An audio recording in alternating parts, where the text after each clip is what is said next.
Why is it getting harder to climb stairs or stand up from a chair when you're still trying to stay active?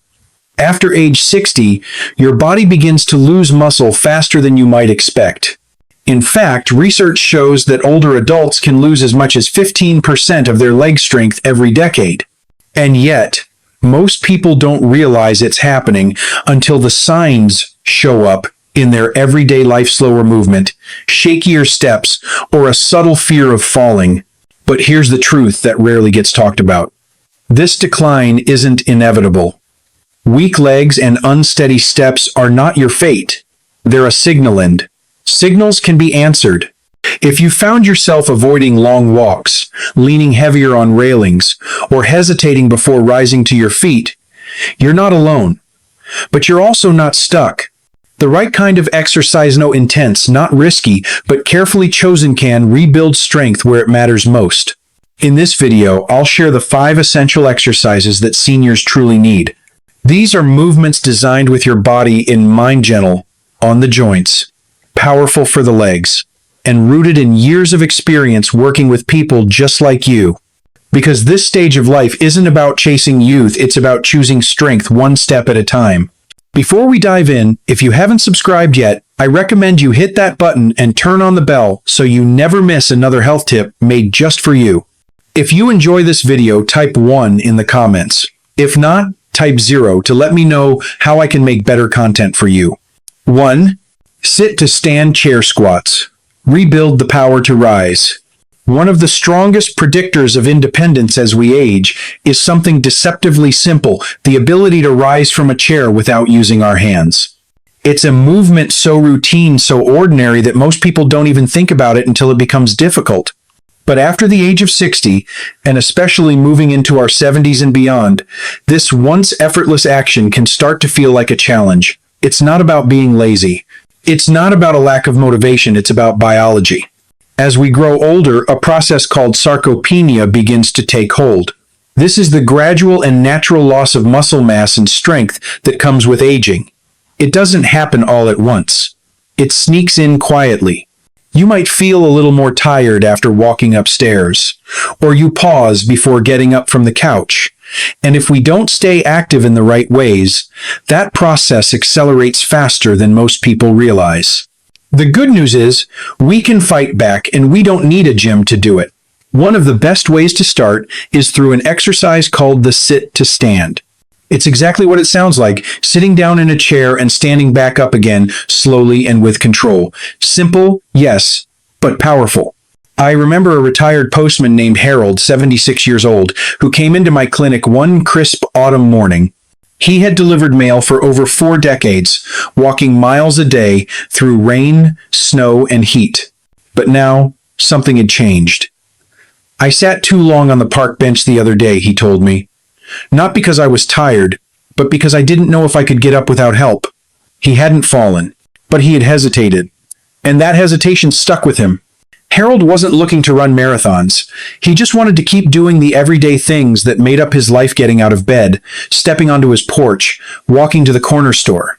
Over the past year, he had started avoiding chairs without armrests, avoided long walks, and relied more heavily on others for balance.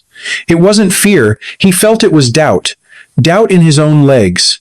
When I showed him the sit-to-stand exercise, he chuckled. "That's it? Just stand up and sit down?" But Harold was the kind of person who didn't need convincing once he committed. I asked him to do 2 sets of 10 reps each day, using a stable dining room chair, no added weights, no complex routines. Just him, his body, and a few quiet moments of movement. 2 weeks later, he walked back into my office with a grin I hadn't seen before. "Got up from the porch steps without using my hands," he said. "It felt like I got something back." And he had. That's what makes this movement so meaningful. It doesn't just strengthen your muscles. It restores your confidence, something that many older adults miss more than they realize.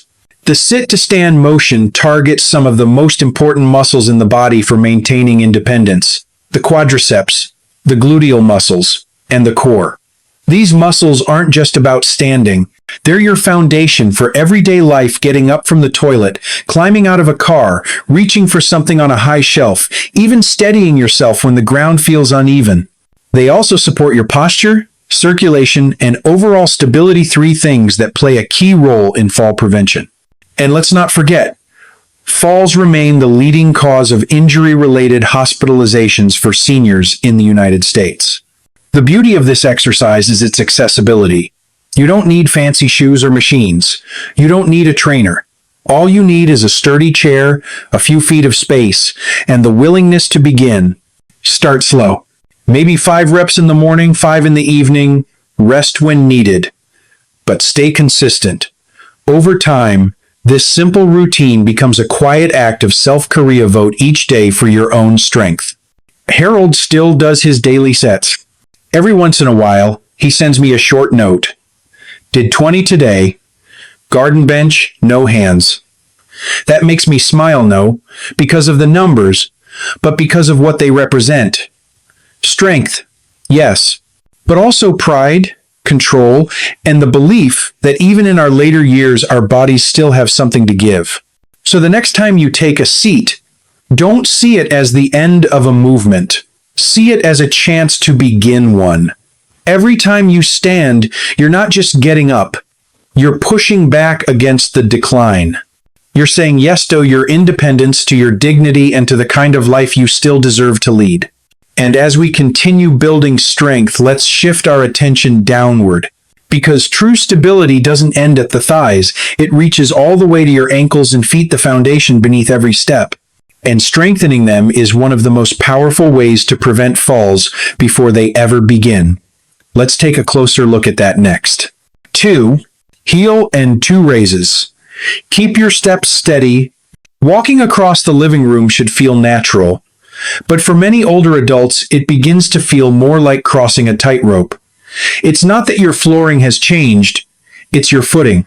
The strength that once lived quietly in your ankles and lower legs starts to fade over time, and you don't always notice until a near fall reminds you how much has shifted.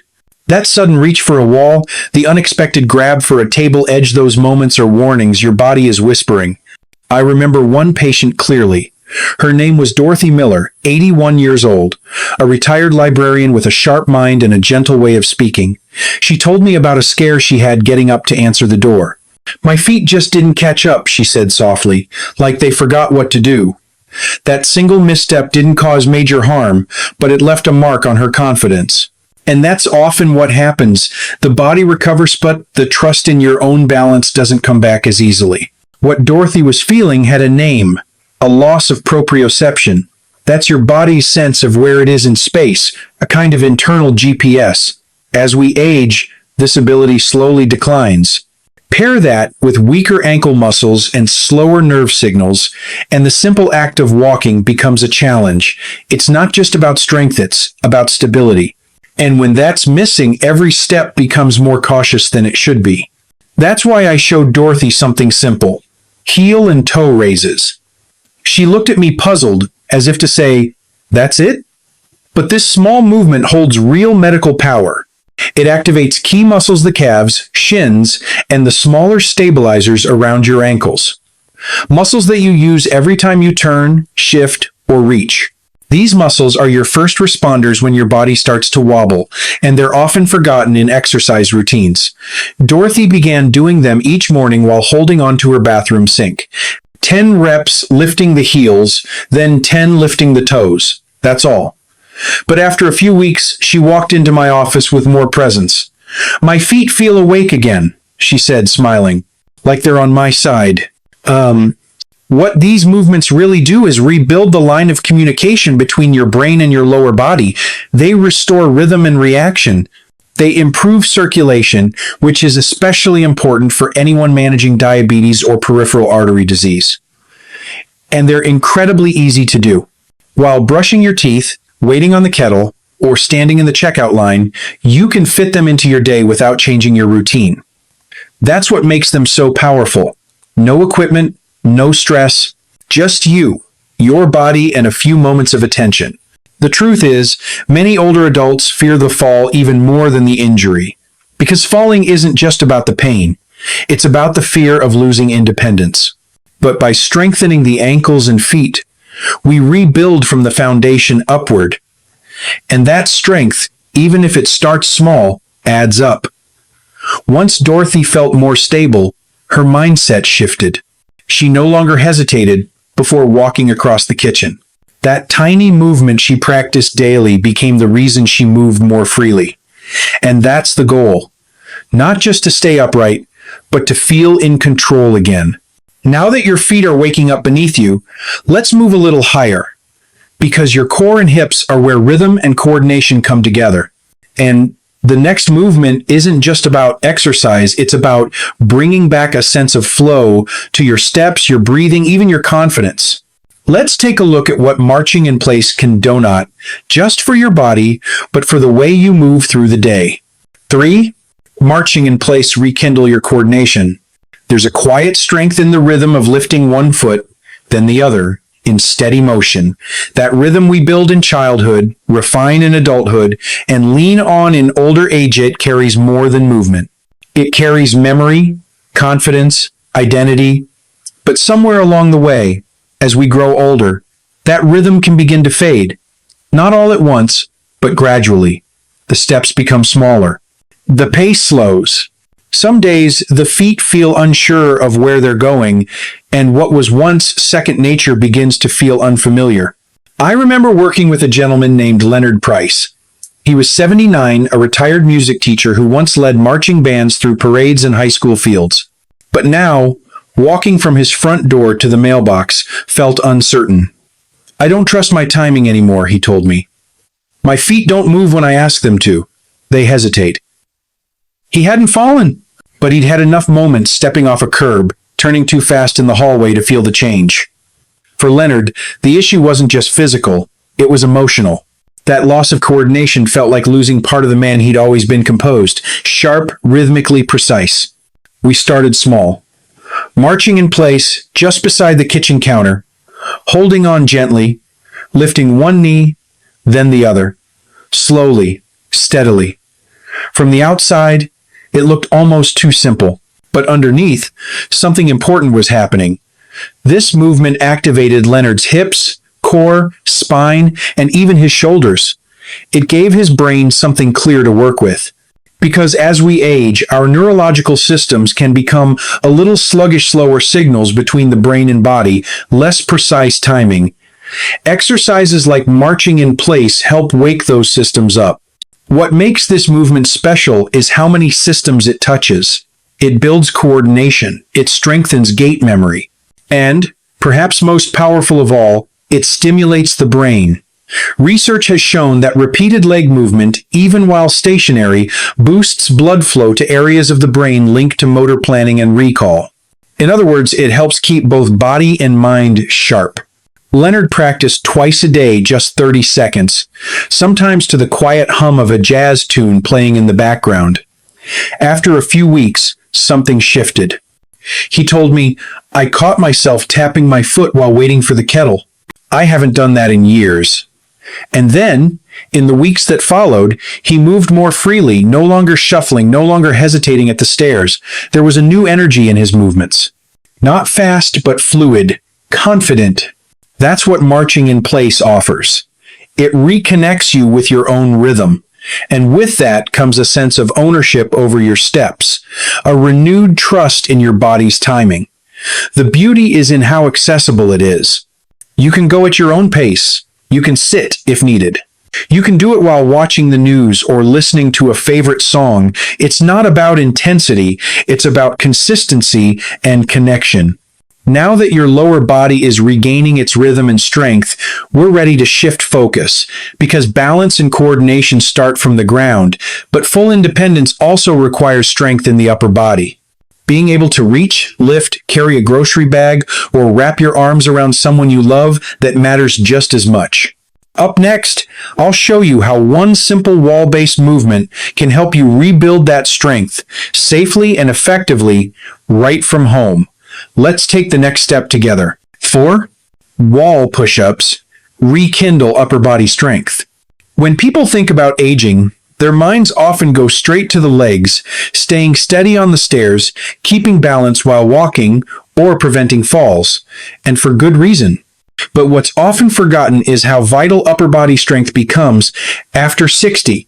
Your chest, shoulders, upper back, and arms play a major role in maintaining independence.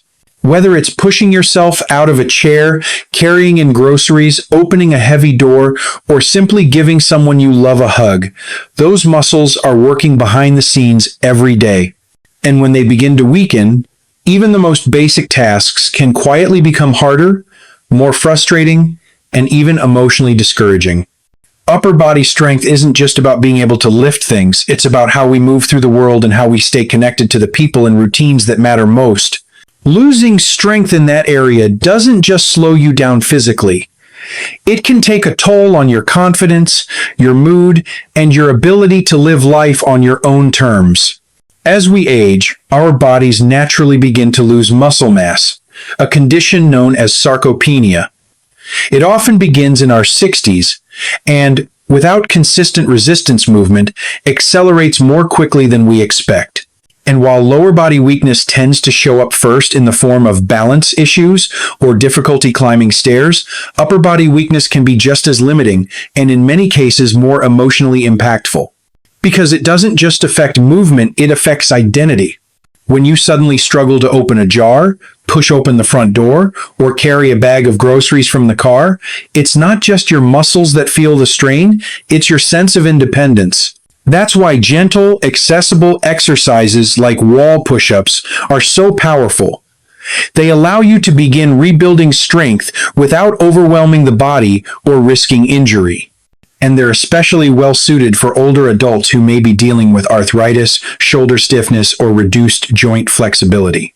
Wall push-ups might look simple to someone walking by, but don't let that fool you. When done correctly, they work several key muscle groups at once: the chest, pectorals, the backs of the arms, triceps, the shoulders, deltoids, and even the core. They also help train your posture, counteracting the forward hunch that often appears with age and contributes to neck pain, limited breathing, and fatigue. And because you remain upright throughout the movement, wall push-ups put very little pressure on your wrists or lower back, making them far safer than traditional floor push-ups. To begin, all you need is a flat wall and a few feet of space. Stand about arm's length from the wall, place your palms flat at shoulder height, and slowly bend your elbows as you lean in. Keep your body straight and controlled. Then gently press yourself back out. No rush, no strain, just steady movement and focused breathing. Start with 5 reps in the morning and 5 in the evening. Over time, you can build up to 10 or more as your strength grows. The benefits go far beyond muscle. This small daily practice becomes a reminder that your body still has power, that you can still improve, still rebuild, still do more than you thought. It's a quiet act of resilience, and it adds up. Many people report feeling not just stronger, but more hopeful. They stand a little taller, their breathing feels deeper, they notice fewer aches in their shoulders and less stiffness after long periods of sitting. The small moments, unscrewing a lid, pulling open a heavy door, lifting a bag of groceries, begin to feel manageable again. Best of all, wall push-ups require nothing fancy. No weights, no gym memberships, just you, your body, and a wall. And that's part of what makes this movement so powerful. It's simple, but deeply meaningful. Every repetition is a statement. I'm still capable. I'm still moving forward. I'm still in charge of my strength. Now that your upper body is activated and more awake, it's time to look at another part of your body that carries so much of your history, your knees. These joints absorb the impact of every step, every bend, every change in direction, and they too deserve special care. In the next movement, I'll show you a seated exercise that's gentle, effective, and designed to bring comfort, mobility, and confidence back to your knees without putting them under strain. Let's take a closer look. 5. Seated leg extensions bring life back to your knees.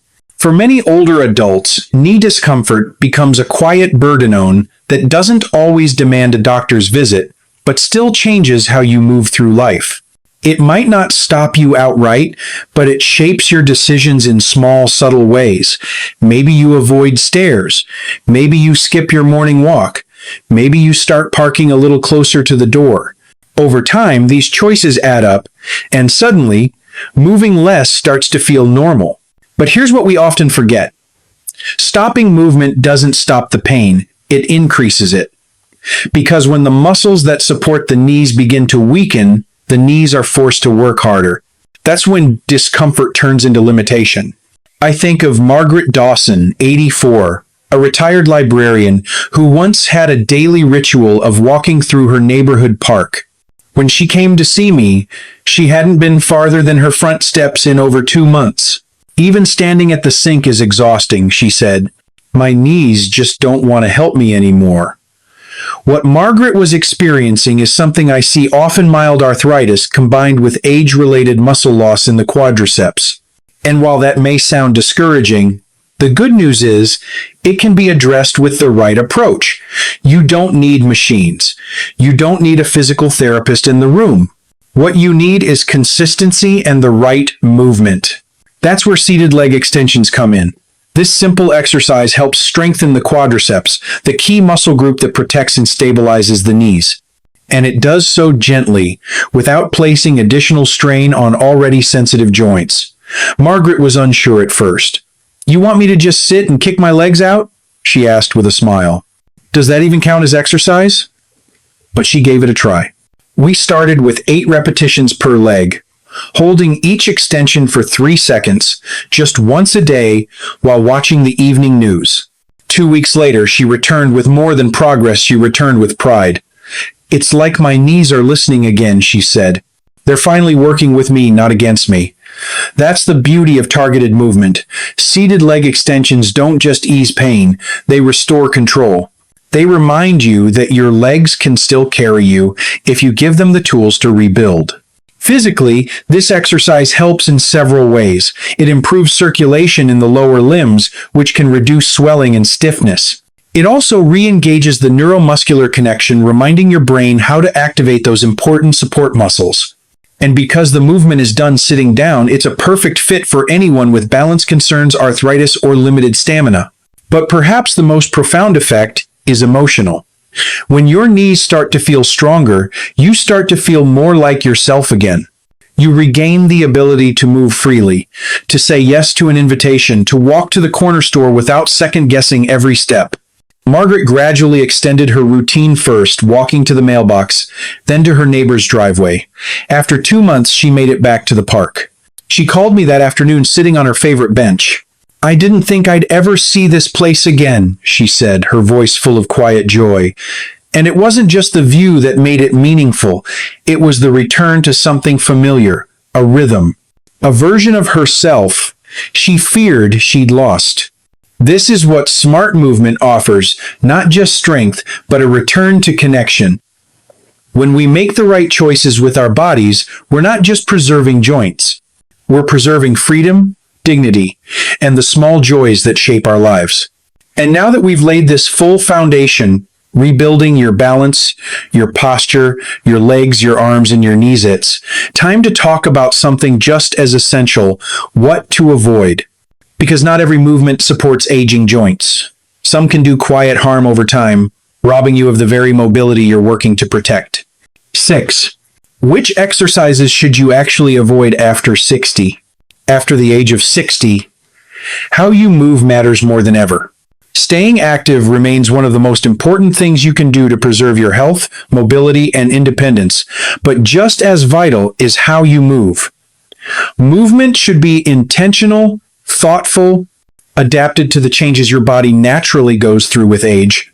Because while exercise is a powerful tool for aging, well, not all types of exercise are equally safe or equally beneficial. After 60, as we grow older, our bodies experience gradual yet significant changes. Cartilage begins to thin, especially in weight-bearing joints like the knees and hips. Bones lose density, making them more vulnerable to fractures. Tendons and ligaments become less flexible, and joint mobility can start to decline. Balance becomes more fragile, and reflexes a little slower. Recovery from exertion takes longer, and what once felt easy in your 40s or 50s may now feel stiff, uncomfortable, or even painful. These changes are part of the natural aging process, but they mean that the rules of exercise must evolve too. Certain movements that used to energize and strengthen the body may now place excessive stress on areas that are more sensitive and prone to injury. That's why it's so important to avoid exercises that can do more harm than good at this stage in life. High-impact exercises top the list. Movements like jumping jacks, jump squats, or any kind of fast, explosive jumping can place a harsh jolt through the knees, hips, and ankles. These impacts not only increase the risk of acute injuries, but also wear down joints over time. Deep squats and lunges, especially when done with added weight, can overload aging knees and hips, particularly if balance is already compromised. For some older adults, just one awkward lunge can lead to days or weeks of joint inflammation. Sit-ups and crunches, while often recommended for core strength, can actually strain the neck and lower back, especially in those dealing with spinal arthritis, osteoporosis, or disc issues. These traditional ab exercises offer limited benefit for seniors and pose more risk than reward when done incorrectly or with poor posture. Another group of movements to avoid includes exercises that place stress behind the neck, such as behind the neck shoulder presses or lat pull-downs. These can compromise the cervical spine and place excessive tension on the rotator cuff and upper back muscles, increasing the chance of injury or long-term strain. Finally, running on hard surfaces, like concrete or pavement, may seem harmless, but the repeated impact can worsen joint pain, aggravate arthritis, and lead to stress fractures. But here's the important part. Avoiding these exercises doesn't mean you stop moving, it means you adapt. Instead of high-impact or high-risk movements, choose ones that nourish your joints and build sustainable strength.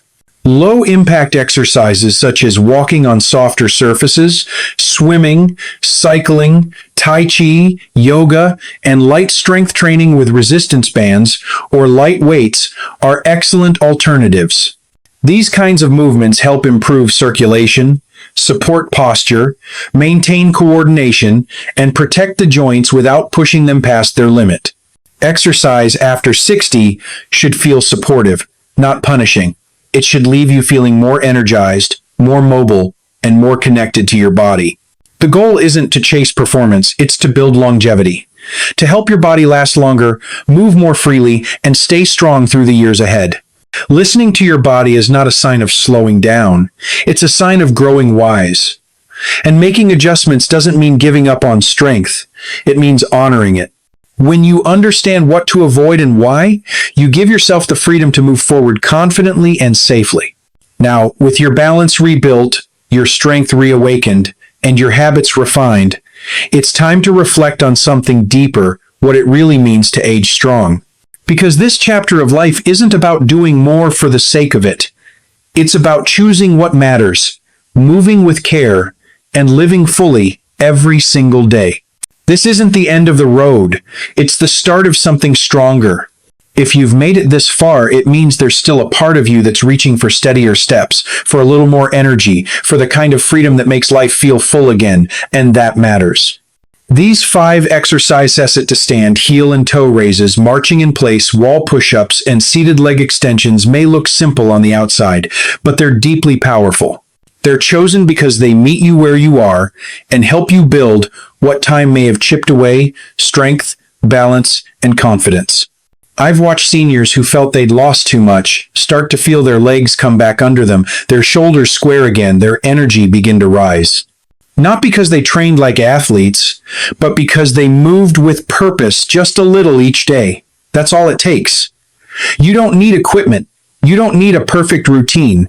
You just need to begin. And if beginning feels hard, then start with one movement. Do that one until it feels like yours. This stage of life is not about giving up. It's about reclaiming. Your body still responds to care. You are still capable, and there is strength within you, quiet, steady, waiting to be called on again. You've already taken the first step. Keep going. You're not done yet. Don't forget to like, share, and subscribe to our YouTube channel for more content like this. Thank you for watching, and here's to living life on your own terms.